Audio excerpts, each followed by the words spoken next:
कीर्तार राखी कुलरी लाज, करी कृपा माँ जगदम्बा, रखियो आई सिर पर हाथ, बेल बंधाई गला और हाथ। हेलो दोस्तों, आज के वीडियो में हम जानेंगे आई माता जी द्वारा आईपन धर्म में बताए गए बैल के 11 घाट के नियमों के बारे में। आई माता जी ने बिलाड़ा में अपने भक्तों को कच्चे सूत के 11 ताल से बनी बैल में लगी 11 घाट को 11 नियमों का प्रतीक बताया और सदा इसका पालन करने की शिक्षा दी।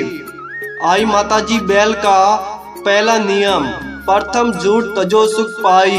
झूठ को तजना कोई आसमान तारे तोड़ने जितना कठिन नहीं है। झूठ हमारे नियंत्रण में है। आप जीवन में ऐसी कोई झूठी बात ना कहो जिससे दूसरे व्यक्ति को उसका कष्ट या नुकसान उठाना पड़े। दूसरा जो नियम है, दूजो तो मदमाश सुड़ाई। शराब पीने वाला व्यक्ति कभी सुखी नहीं हो सकता, उसकी यश और बुद्धि भ्रष्ट हो जाती है। शराबी व्यक्ति का परिवार बिखर जाता है, उसका व्यापार सफल हो जाता है, उसके घर में धन की तंगी आ जाती है और अपने स्वाद के लिए दूसरे जीवों की हत्या करना भी आई माता जी ने पाप बताया। तीसरा नियम, तीजो धन पर ब्याज न लेवो। इस नियम में आई माता जी कहते हैं कि आप अपनी कमाई से ज्यादा ब्याज नहीं लेना चाहिए। जरूरत से ज्यादा लिया गया ब्याज कभी न कभी बर्बादी का कारण बनता है।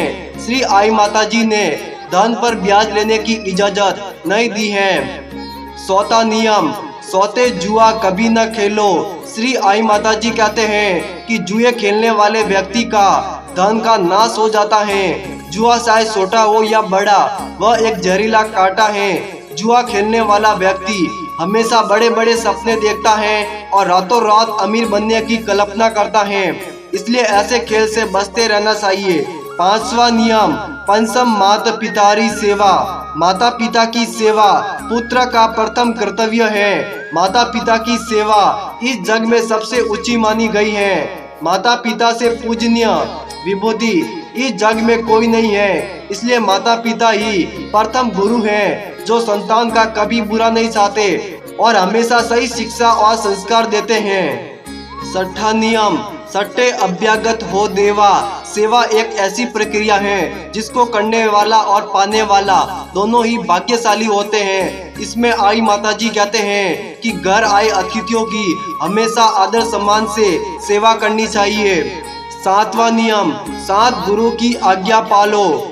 कहते हैं कि गुरु ही ब्रह्मा, गुरु ही विष्णु, गुरु ही देवो महेश्वर, गुरु ही साक्षात पर ब्रह्मा, तस्मै श्री गुरुवे नमः। गुरु के बिना ज्ञान प्राप्त नहीं हो सकता और गुरु ही प्रेरणा देता है, गुरु ही ज्ञान देता है, गुरु ही बुद्धि देता है, इसलिए गुरु का स्थान भी सबसे ऊंचा माना गया है। आठवां नियम, आटो पर हित मार्ग चालो। दया धर्म का मूल है। पाप मुह अभिमान, तुलसी दया न छोड़िए, जब लगी घर में प्राण।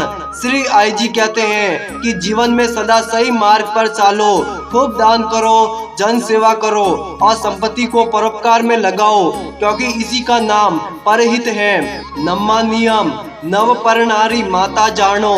श्री आई माता जी कहते हैं कि पर नारी का मतलब ही है कि वो स्त्री जो आपकी नहीं है उसे आप अपनी क्यों मानते हो।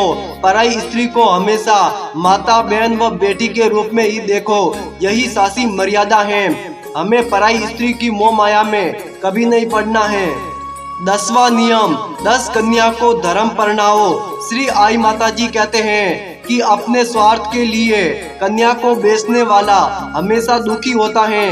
कन्या का पैसा लेने वाले व्यक्ति कर्म रूपी अंधा हो जाता है, जिससे वह नरक ही भोगता है और वह घर की लक्ष्मी होती है और घर की लक्ष्मी को बेचने वाला कभी आगे नहीं बढ़ सकता। 11वां नियम, घाट 11 सतमार्ग चलना। माता जी कहते हैं कि सत्य ही जीवन का प्रकाश है, सत्य ही वाणी का सार है, सत्य ही संसार का उपहार है और सत्य ही समाज का उत्थान है। सत मत छोड़ो ये नर, सत छोड़िया पत जाए, सत की बांधी लक्ष्मी फिर मिलेगी आए। जो मनुष्य सत्यवादी होते हैं वे कभी धैर्य की बात नहीं करते हैं और एक बार जो बात बोल देते हैं उसे कभी पलटते नहीं हैं। ये आई माता जी के आईपन धर्म में 11 घाट के नियम कहलाते हैं।